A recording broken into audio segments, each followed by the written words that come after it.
Did you know that they added this to Last Epoch? Oh, so good. Stash tab synergies, or as they're known in Last Epoch, tab priority system, has been added to the game with this recent expansion. Here is how I've set up my tabs and how you can make the system work properly. There are a few little quirks and unusual things here. It's really good to note that the stash priority system does work across different tabs, so you can make full use of this tab system to sort your different types of loot. Essential for your Last Epoching in general, but especially for Circle of Fortune. And the quick view over here, search does work quite well as well, so you can refine this down if we want to find specific axes. For example, it'll show you every tab that has an axe in it. This can be helpful for tracking down issues as you're setting things up, or just for tracking down certain items. But ultimately, once you set this up correctly, you might not even really need this, because the auto sorting will kind of do its job for you.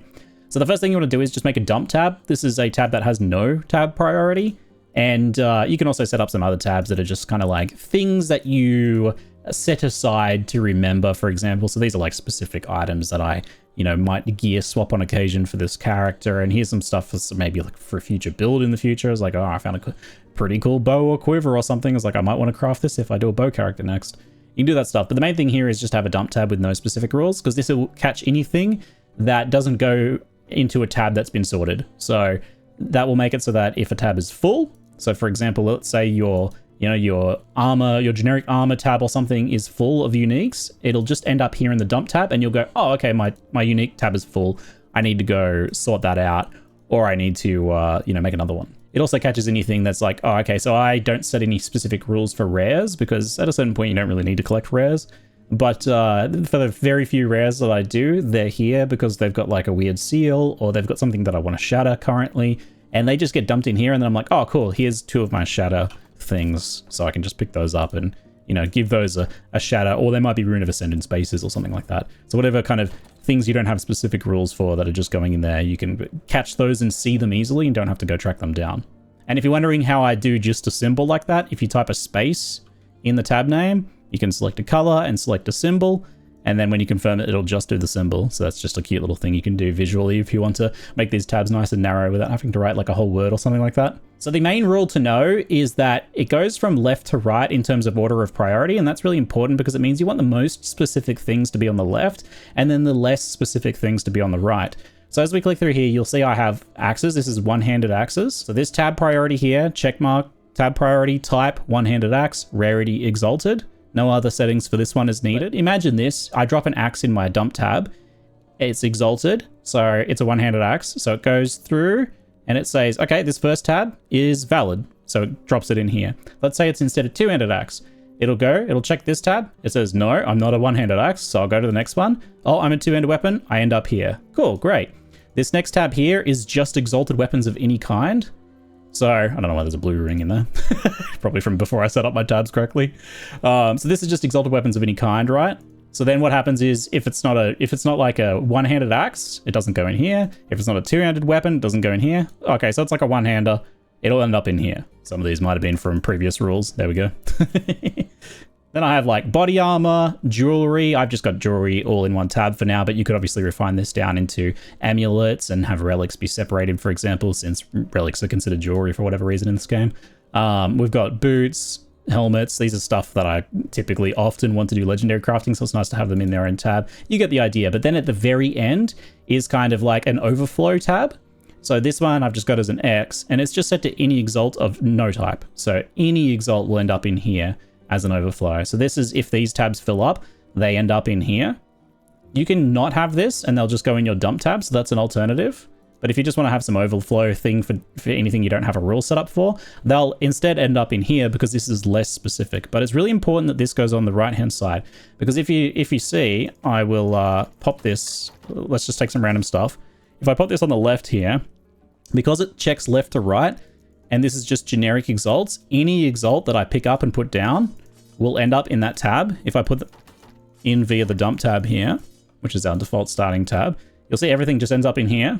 So that's really not that useful. So you want your less specific rules to be on the right there. And even if I just pick them up and drop them in here, they'll go in here unless there's not a rule for them. I currently don't have a shield rule, so they just end up in here because I haven't really been doing anything with shields. So anything I don't have a rule for ends up in here. Bam, bam, bam, bam, bam. So shields and quivers, it looks like I don't have a rule for. It's also good just to highlight to say, oh, cool, I obviously don't have a rule for shields and quivers. There's some weird cases where it's like, if there's no valid entry point, so for example, this is a good note here. If there's nowhere valid, if there's no tab set up for something, so I don't have a tab set up for magic items or rare items. So whatever you're on is where it'll go. That's how the dump tab works. So that's why we always shift click into the dump tab. Because if we're on some random tab like this, like a unique tab here, and if we shift click them, they'll go in there. So if you're wondering why that's happening, that's the answer to that, is to do it on your dump tab or set up a specific rule. Either of those approaches solves the problem. There's a weird case here where I couldn't really figure out a good solution currently. They need to add another rule for this. And these are the Harbinger items. So these are technically Exalted Harbinger items. You can get rare versions. There's not really, as far as I can tell, an option for specific bases. You've got types. And we can select, you know, like two-handed axe, for example. And they've got factions for Circle of Fortune and Merchant's Guild. There's like level requirements and class requirements and rarity requirements, but there's no specific base sorting. So if you want to, for example, keep these Harbinger items, these are special items that transform after you kill a Harbinger with them. If you want to keep these somewhere separately, you literally just have to do it manually. So this tab has no priority setup. And I just come in here and drop a Harbinger item. At least they kind of stand out. But unfortunately, that's just that's the only solution for those currently until they change things. Idols, I do a pretty simple setup. I just go small, mediums of different types, which you can do. So if we look at the small one here, it's just literally by selecting idols. So we go into type, we go into the idol subcategory, and then small and minor are the one slot ones. So I just put them all in one tab because when you're looking for, say, like fire resistance to fill up a single square, so if you didn't know, you can quite easily search for specific things you need. So if you really need poison resistance, you can type in poison here, and it's a good way to learn as well. So it's like, oh, there's no smalls like that. Yeah, because humble idols are the ones that do poison. So if we type in poison here, we'll get poison resistance. We'll also get things that say like poison damage sometimes. So you can just specify resistance if you want to cut those down. We just type poison resist, we'll only get the poison resistance ones there. As a side note though, just for this specific edge case is, remember that vitality gives poison and necrotic resistance too, so don't forget to potentially sort vitality ones as well, because that might also be a solution for you. But anyway, for the smalls, we separate them into the small and minor. They're both the 1x1 since they fill up the same slots. It's very helpful to have them all in the tab because it makes it much easier to sort for resistances since there are differences between minor and small idols. Having them all in the same spot like this is quite helpful because it means it's easy to search for the specific resistances you need. Like it might be that smalls are the only ones with void resistance, while the elemental types end up on the minors. So having them in the same tab is really helpful. And then having these ones in separate tabs because they take separate spaces seems pretty reasonable, but you can combine them all if you want. And then I just have a separate one for class idols. You can obviously refine this down further into specific classes. So for just to run back through it, for the medium ones are called stout idols that go up and down like this. And then the humble ones, I remember humble because, you know, like they're kind of like kneeling down and in humility. That's how I remember it anyway. The humble idols are these ones. And then these ones can be just tagged as any class idols, which if you literally just go through the list here, anything from grand down is the class idols. So this is how you just do a generic mixed class idol tab. But if you want it to be class specific, so if I want to set up a primalist tab and then separate out the other ones, I would set it like this. So I might rename it to primal. And then now it's set to any primalist specific ones. And then what I'm going to do is I'm going to make a new one here. And we're going to name this just class to be any generic classes. So we'll make tab priority.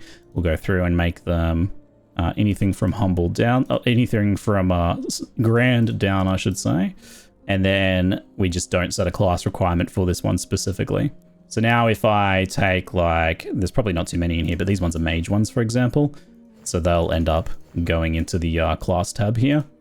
If you want to separate out the unique ones, you could just make a unique idol rule quite easily.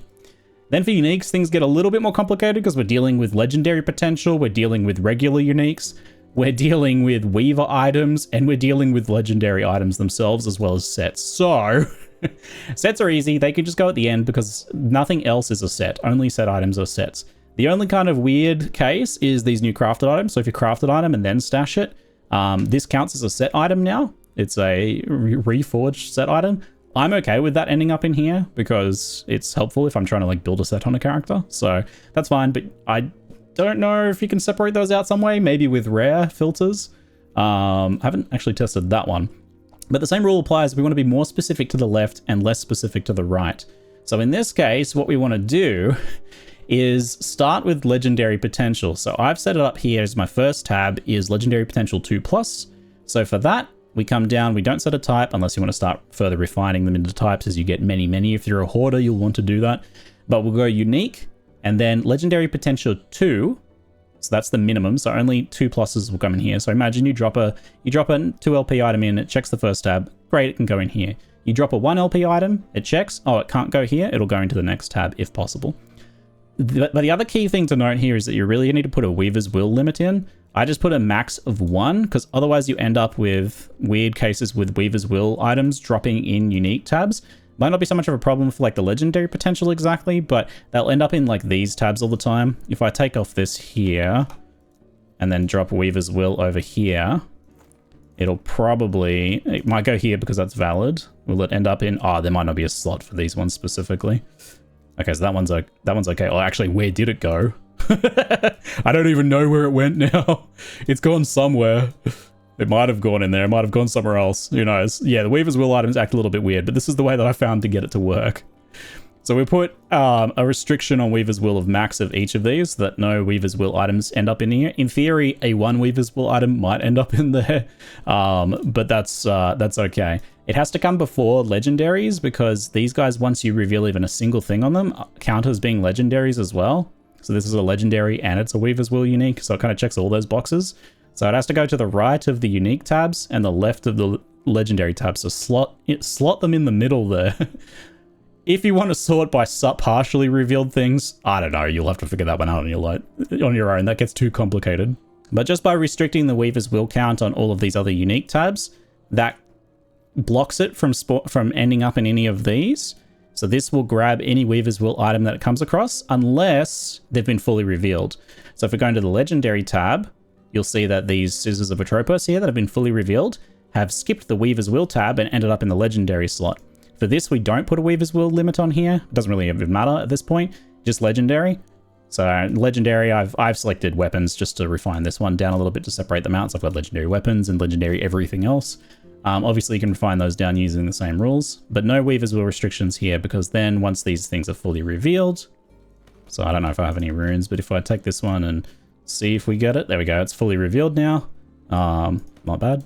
We can take this and if we try to drop it in here, it'll actually just go into the legendary tab to which it fits, which is this one over here. So back to the regular uniques, now that we've kind of sorted the Weaver's Will ones over to the right there, you can specify by each legendary potential. So I've got an LP1 tab here, or LP1 plus, I should say.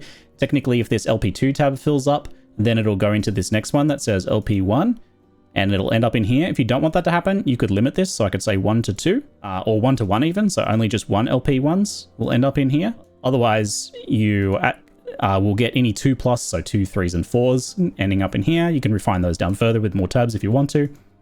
But this will mean that if it's all full and there's nowhere else for it to go, it'll go in your dump tab so that you know that you need to fix something. And then I have tabs that are just unique with Weaver's Will 1. Currently, I've got these set up as open, so they will catch legendary potential items. There's probably some in here that will overflows at some point. And again, you can fix that just by saying like a maximum of 0, I think should work. So if we drop this here, yeah, it'll skip. It won't go in there and it'll end up in here instead. There it is. Great. So we can kind of fix that problem that way if we really don't want them to go in like that. So max 0 for both of those. So these are just generic unique tabs acting as overflow, and obviously you can refine those down further. So that way legendaries are only the ones that are fully revealed Weaver's Will items and actual crafted unique legendaries. And then our set items are, of course, just pure set items, since those can't go anywhere else. Those are nice and easy. Then I tend to have some tabs that aren't sorted, so these ones don't have tab priorities. Since there's no way of currently filtering, say like, oh, I want my Exsanguinous to just go in this tab over here, I just do these ones manually. And only for a very few specific items that I'm crafting, say my like Exsanguinous and my cleavers. Anyway, I hope that helps. Possibly a little bit too rambly, but gives an idea of the tinkering we had to do to try and figure out how to actually make this all work correctly. I think the devs could probably polish up like how the Weaver's Wheel stuff works and maybe add some more refined filtering for specific bases and things like that would be very cool. But until then, this system works pretty much perfectly once you do get this set up. So very happy with that, and it's a huge quality of life improvement for the game. So thanks, EHG. Hope you folks enjoy. That's it for now. I'm ZiggyD. Thanks for watching.